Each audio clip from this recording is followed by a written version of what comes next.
Hello students, let us continue with our topic differentiation. Next question here, differentiate x square plus 1 upon x minus 1. जब हम लोगों को इस term का differentiation करना है तो डेफिनेटली हमें पास दो अलग अलग टर्म दिख रहे हैं, एक ये वाला एक ये वाला. इसे हम डायरेक्ट ऐसे ही नहीं कर सकते, थोड़ा सा एक प्रॉपर मेथड लेना पड़ता है. उस मेथड के लिए देखिए पहले समझिए, ऐसा नॉर्मल मेथड नहीं है. ये जो डिनोमिनेटर है पहले इस डिनोमिनेटर को लिखिए x माइनस 1, उसके बाद में differentiation d by d x of ऊपर वाला न्यूमरेटर x स्क्वायर प्लस 1. क्या लिखा? पहले डिनोमिनेटर, उसके बाद d by d x of क्या लिखना है न्यूमरेटर, उसके बाद में साइन आएगी माइनस की. माइनस की साइन के बाद वापिस क्या लिखेंगे न्यूमरेटर, और फिर d by d x of denominator. क्या? Denominator d by d x of numerator minus numerator d by d x of denominator and whole divided by x minus 1 का होल स्क्वायर. जो भी डिनोमिनेटर है उसका whole square. अब चालू करते हैं x minus 1 as it is. अब d by d x of x square bracket में लिखेंगे, यानी d by d x of x square plus d by d x of 1. मतलब क्या है ना कि दो टर्म हो तो दोनों को अलग अलग करना है. ये वाला जो पावर है ये आगे x और 2 माइनस 1 इज 1 प्लस जब 1 का डिफरेंशिएशन करेंगे तो आंसर आ जाएगा 0 because it is a constant term. उसके बाद में माइनस ये वाला term as it is x square plus 1, उसके बाद d by d x of x. x का जब हमने डिफरेंशिएशन किया तो ये ऊपर 1 है, आगे 1 लिखिए. x और 1 माइनस 1 कैसा हो गया 0. ये वाला पार्ट 1 का डिफरेंशिएशन इज इक्वल टू 0. नीचे हमारे पास में है x माइनस 1 का होल स्क्वायर. आगे कंटिन्यू करते हैं. It is x minus 1 into 2x minus ये वाला x स्क्वायर प्लस 1 इंटू ये था 1x raise to 0. x raise to 0 मतलब 1 इंटू 1 अपॉन ये वाला x माइनस 1 का whole square. x minus 1 into 2x solve करेंगे. 2x into x 2x cube minus 1 into 2x minus इसे मल्टीप्लाई किया x square plus 1 और नीचे x माइनस 1 का होल स्क्वायर. ब्रैकेट पूरा ओपन कर दीजिए.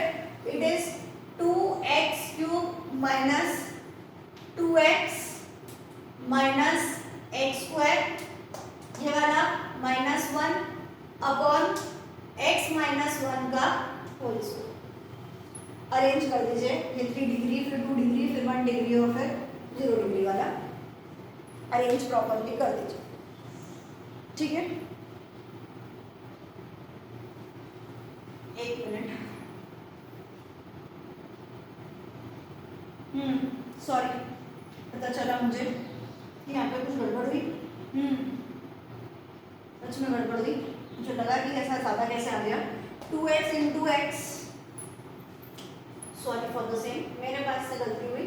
2x स्क्वायर माइनस 2x यहाँ पर आएगा 2x square minus 2x minus x square बराबर, sorry 2x square minus x square x square minus 2x minus 1 upon x minus 1 का whole square. ये final answer. आपकी इच्छा हो तो नीचे a minus b whole square की आइडेंटिटी लगा सकते हो आप. a square plus b square minus 2ab, वो भी आप चाहो तो लिख दो, कोई मना ही नहीं, और नहीं तो छोड़ दीजिए. चलिए दूसरा करते हैं, क्योंकि एक में तो आधा समझ आता है, आधा आता ही नहीं है। जब तक 2 क्वेश्चन ना कराओ तब तक दिमाग में जाएगा ही नहीं। चलिए सेकेंड, 4x + 3 अपॉन x³ + 1। क्या करना है? पहले डिनोमिनेटर, उसके बाद d/dx ऑफ न्यूमरेटर, उसके बाद माइनस, क्या लिखेंगे पहले? न्यूमरेटर, उसके बाद d/dx ऑफ डिनोमिनेटर, उसके बाद होल डिवाइडेड बाय x³ + 1 का होल स्क्वायर। फाइन, एक एक करके चालू करते हैं। ये वाला x³ + 1, उसके बाद d/dx ऑफ ये वाला पार्ट, इसका जब डिफरेंशिएशन किया तो पावर इसकी 1 है, पता चलेगा 4x का डिफरेंशिएशन क्या हो जाएगा? इसका पावर 1 यानी 4 × 1, और पावर में से जब -1 करोगे तो पावर 0 हो गया, x⁻0 कितना बचेगा? 1। 4 गिरा, इसका डिफरेंशिएशन करने जाओगे 0 हो जाएगा, कांस्टेंट टर्म में, काम खत्म। माइनस अगला 4x + 3, इसका डिफरेंशिएशन पावर 3x पावर में से -1 स्क्वायर, इसका डिफरेंशिएशन 0 अपॉन x³ + 1 का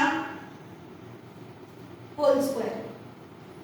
आगे बढ़ते हैं, मल्टीप्लाई करिए, इट इज 4x³ + 4, एक ब्रैकेट में, माइनस दूसरे ब्रैकेट में 4 3 = 12x³ + 3 3 = 9x² upon it is x³ + 1 का whole square. Bracket open,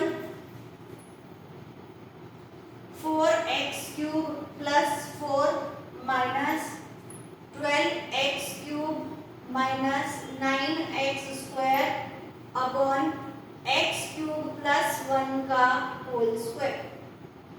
4x³ minus 12x³ it is -8x³, okay. उसके बाद -9x² + 4 अपॉन x³ + 1 का whole square. This is your final answer. तो पहले डिफरेंशिएशन, फिर उसके बाद में डिफरेंशिएशन के कल थोड़े से एक्स्ट्रा देखे थे, आज जो देखा ये थोड़ा सा उसका एडवांस फॉर्म देखा। चलिए, अब क्या हमें डायरेक्ट ऐसा क्वेश्चन आने वाला है कि डिफरेंशिएट द फॉलोइंग? तो डेफिनेटली नहीं, क्योंकि हम मैथ्स नहीं कर रहे, हम फिजिक्स कर रहे हैं, है ना। मैथ्स में क्वेश्चन आता है कि differentiate the following with respect to x y, जो भी आप लोग पढ़े, लेकिन फिजिक्स में हमारे पास ऐसा कोई क्वेश्चन नहीं आता कि differentiate the following with respect to ये, ऐसा नहीं है। हमें कैसे क्वेश्चन आते हैं, अब उस पर चलते हैं। चलिए क्वेश्चन लिखेंगे। आज डिफरेंशिएशन से रिलेटेड 1-2 क्वेश्चन करा देते हो, उसके बाद में कल हम लोग इंटीग्रेशन देखेंगे और इंटीग्रेशन से रिलेटेड पार्ट पढ़ेंगे। अगर कल ही ख़त्म हो गया तो ठीक है, अदरवाइज उसके भी 2 दिन लगेंगे। और फिर नेक्स्ट क्लास में हम लोग हमारा वापस चैप्टर स्टार्ट करेंगे। हमारा चैप्टर जो है वो चल रहा है motion in a straight line. वापस हम अपने ट्रैक पर जाएंगे और फिर उसे कंटिन्यू करना चालू करें। चलिए अभी क्वेश्चन लिखिए, a particle start from rest, है ना। हमें कैसा आने वाला है क्वेश्चन, हम उसकी प्रैक्टिस कर रहे हैं। A particle start from rest with uniform acceleration, ये हमारा टॉपिक हमारे चैप्टर से related, motion in a straight line. A particle start from rest with a uniform acceleration, full stop, its displacement after t second is given in meter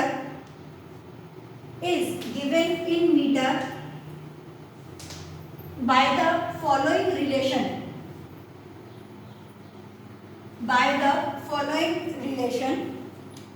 X is equal to 5 plus 6t plus 7t square. X is equal to 5 plus 6t plus 7t square. Calculate the magnitude of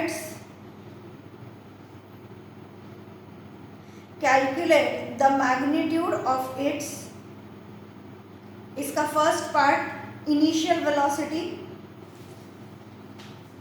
first part जो हमें ढूंढना है वो है initial velocity.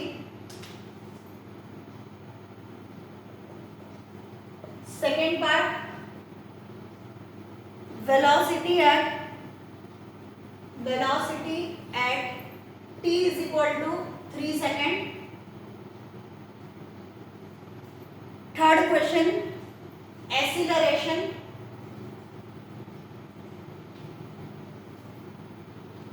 और fourth question, एक ही में सब कुछ दे दिया मैंने. फोर्थ क्वेश्चन डिस्प्लेसमेंट एट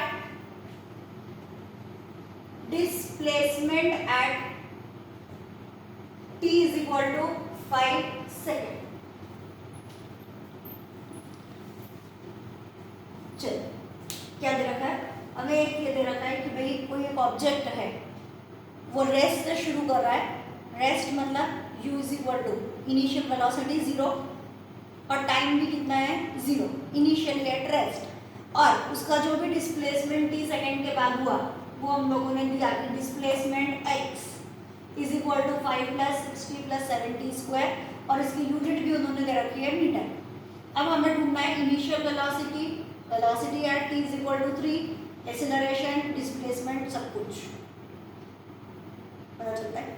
हम लोग अपना टॉपिक चालू करते हैं. हम लोग बोलते हैं कि velocity is equal to displacement upon time, है ना. डिस्प्लेसमेंट कितना है? तो 5 प्लस 60 प्लस 70 स्क्वायर, है ना. ये हमारे पास में क्या है? डिस्प्लेसमेंट. और टाइम समझ में आना चाहिए. हमें क्या लिखना है? d by dt of. अब कहना dx का dt कैसे हो गया? तो इन सब में कौन से टर्म आ रहा है बेटा? tt का आ रहा है. फॉर्मूले के हिसाब से भी नीचे क्या आना चाहिए? t आया ना. डिस्प्लेसमेंट की जगह पूरा डिस्प्लेसमेंट वाला पार्ट आया और टाइम की जगह dt आया. तो v इज इक्वल टू हमारे पास फॉर्मूला होता है dx बाय dt. क्या है? d by dt of x. और कुछ लोग बोलते हैं dx बाय dt. दोनों लैंग्वेज है. कोई बोलता है dx बाय dt, कोई बोलता है d by dt of x.